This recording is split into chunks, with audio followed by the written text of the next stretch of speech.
Taking the conditional formatting in a slightly diverse angle, we can actually use conditional formatting to place data bars or color scales behind a range of values. So instead of picking on a cell and saying, let's change it based on its value against a set of criteria, we can change the background based on its relevant value compared to other values in a range. This will make more sense when you see it in action.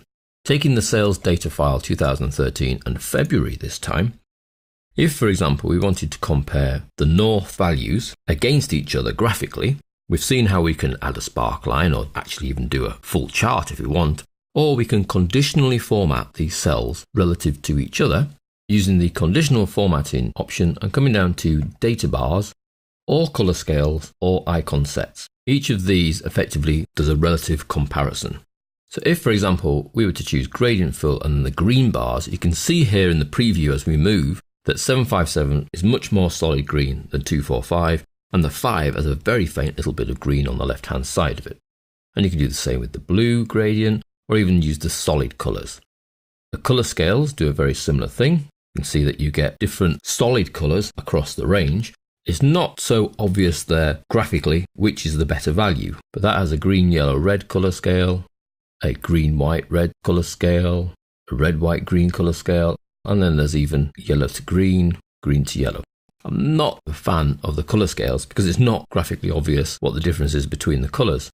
Whereas the data bars, that's immediately obvious. The more colour, the higher the number, the less colour, the lower the number. And again, the icon sets work in a very similar manner. You choose an icon set and you can see you get a different icon for the value. And this one is a set of traffic lights, or different shapes, or the arrows. You can see the green up arrow is obviously higher than the red down arrow, and then the yellow arrow to the side. Or there's grayscale versions, or there's circles with different colours, or there are indicators, rating flags, different shapes on the side there, or even the star rating option here. So you get a full star there for 757, but 5 is pretty empty, and 245 is actually quite empty as well. You've got radial moon options or little bar options. So some of the icon sets work better than others, depending on your data usually. And then the data bars with gradient or solid fill certainly makes a lot more sense. So let's go for a gradient fill of pink on the north. What we can then do with the south is highlight the south data, come to conditional formatting, and let's choose a different set of data bars. Let's go with blue. And then the east, conditional formatting, data bars, let's go yellow, and the west, conditional formatting, data bars, green.